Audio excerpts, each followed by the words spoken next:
This one's wife. The early days of her narcissism. Hello, I'm hgtudor.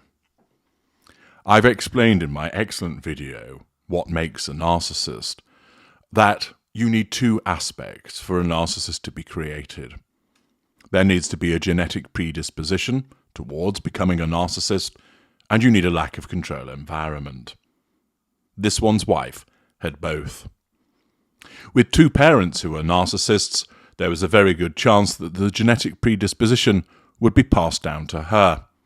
Of course, there is always the possibility, genetics are an interesting thing, that it might skip her, but it evidently did not.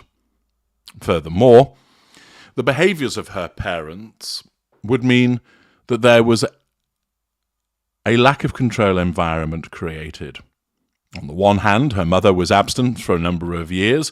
Nobody seems to know precisely why that was, which in itself, the lack of a maternal input, could have created a lack of control environment.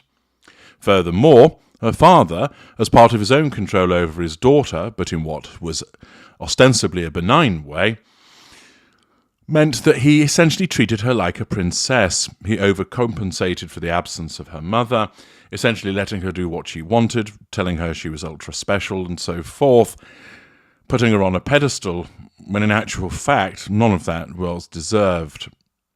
Naturally, all parents look upon their children favourably at some point or other, but with the narcissist that does this, it's the idealisation that takes place, seeing the child as particularly special, gifted and talented, even though they may not be. Accordingly, this also creates a lack of control environment, and therefore this one's wife was somewhat doomed. With the absence of an intervener, two narcissist parents, and clearly lack of control environments around her, the chances of her becoming a narcissist were high. And indeed, it came to pass. There is some footage, which many of you will have seen before, but it's worth looking at through the prism of her narcissism, that was taken from a birthday party when she was young. I understand that it was filmed somewhere around 1980, and therefore this one's wife would have been at least 9 years old, possibly older if you do not accept that her birth year was 1981. That is a critical point, however, because narcissism forms between the ages of 0 and 9. For the most part, it's something of a slow cooking experience, if I can describe it. A repeated and sustained exposure to a lack of control environment, married with that genetic predisposition, means that over the years the narcissism forms, creating a coping mechanism for the child, and thus it could be created by the age of 6, but at the outside it would be created at the age of 9. Therefore, given the date of this footage, this means that whatever way you look at it with regard to this one's wife's age, her narcissism would have formed at this juncture. Now, there will be some who will watch this footage who don't fully understand narcissism. They will watch it and say, "Oh, but HG, this is just a child playing. You're reading too much into it." Wrong. In the same way that the hard of understanding, when I have provided shorts of this one's wife's behaviour and said, here is a narcissist reacting badly to somebody being ignored, or here is a narcissist shoving her husband out of the way to ensure that she's first, they say, oh, you can't read all of that into one aspect. Well, you can. Once one has established that an individual is a narcissist as a consequence of a rigorous examination of the evidence and material, which I had done a long time ago in relation to this one's wife, thereafter, each and every behaviour can then be interpreted through the prism of that person's narcissism. Indeed, it provides you with the key to unlock understanding about their behaviour. There is no such thing as part-time narcissism. The narcissist, when engaging with another person, is in pursuit of the prime aims. That's how the narcissism works. As I'm narrating this to you, it's governed by my narcissism and the pursuit of the prime aims. I'm not just making this video to inform you. I'm making this video so that I can assert control over you, so that you watch it. that I receive some fuel, although I don't need it. Nevertheless, I do receive fuel by virtue of your comments. I also obtain a residual benefit. I will make some money off the back of this video. And furthermore, it is part of the extension of my legacy, the most important aspect. Accordingly, I, even though I am sat here on my own narrating it, do it in contemplation of the prime aims. That is because this video is going to be watched by people, and therefore, because it's going to be watched by people, that means that the prime aims are applicable. It is similar to any interaction that the narcissist has. The prime aims, at least one of them, maybe all four of them, will be applicable with regard to the conduct and behaviour of the narcissist.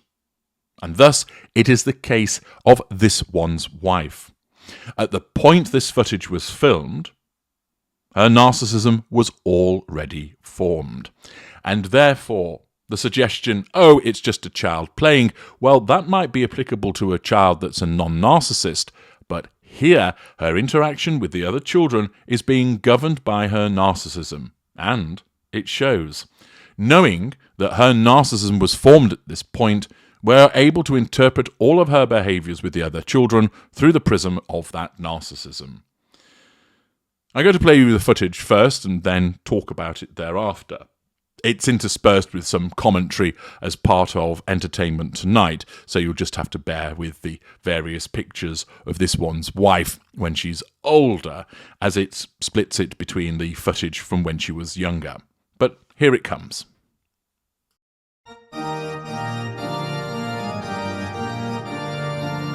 This family's been so welcoming. Meghan Markle will marry into Britain's royal family on May 19th, when she ties the knot with Prince Harry. But she may just have a little experience running a royal household. The Royal Highness, take one! Yep, that's the former Suits star in a Rare Home video from 1990, playing with her friends and pretending to be the Queen. Regularly scheduled program, which is titled The Royal Highness, take two. Markle orders her pals to tend to a few tasks. Okay, and don't go do the grocery shopping. I didn't have time to do it. And help her prep for a big meeting. I'm having people from Florida and Canada. Markle tests out her most proper etiquette. Princess Cara, I thought I said no eating cookies in bed. And leads her friends to her royal bash. Follow me, girls, for my party.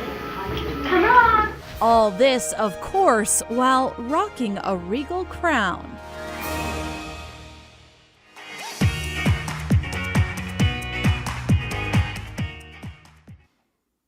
There you have the footage. Point of order. I earlier said that it was from 1980. That was incorrect. It is from 1990, as you will have heard. So there's the footage, which I understand takes place at somebody's birthday party. And the most notable part of it, of course, is that this one's wife is taking over. It's somebody else's birthday, but she's the one that's bossing everybody around. This shows a lack of boundary recognition, a sense of entitlement, a lack of accountability. Now, a child who was not a narcissist could well engage in similar behaviour, just because they're the leader of the group. And they're doing it because they enjoy organising people. They may prefer to boss people around. But they have different drivers behind their behaviour. Here, remember, we know that her narcissism is formed, and therefore it is an absolute rule that when a narcissist is dealing with other people, they are not governed by anything other than the pursuit of the prime aims. People must be controlled, fuel must be drawn from them, character traits must be acquired from them, and residual benefits. Maybe not all four, but one or more, dependent on circumstances. Now remember, this one's wife isn't thinking to herself, oh, I must control these people, I must draw fuel from them. Her narcissism is doing this for her like a background app, but it shines through in her behaviour. She takes over somebody else's birthday party and adopts the position of being the queen. Naturally, she has to be the top dog, the big cheese. That puts her in a position of authority and allows her, by taking on that role, to control the other children. She bosses them around, declaring the title of the program that they're making. Again, not only is she queen, but she's also director of the program that they're supposedly making. She orders the children around on a number of occasions, telling them to engage in getting cookies and to go to the store to get groceries. This shows her sense of entitlement to order people about and is part of that subconscious need for control. Grandiosity is exhibited. I'm the monarch, I'm the queen, and I'm having people from Florida, Canada, Mississippi, and Missouri. Once again, the haughtiness is demonstrated by reprimanding Princess Cara. I thought I said no eating cookies in bed. And then everybody has to follow her as they go to her party. So whoever's party it was taken over by this bossy little madam whose behaviour was entirely driven by her narcissism. And it is demonstrative of the formed narcissism at that juncture, whereby she acts with a sense of entitlement, an absence of emotional empathy, a lack of accountability, grandiosity, and haughtiness. Her manipulations are fairly straightforward. Simply, I'm the queen, you must do what I say. But it gets what it requires. It enables her to achieve control over the other children, and their responses provide fuel. You'll have noticed that in the background some of the children are just being children playing on a climbing frame, etc.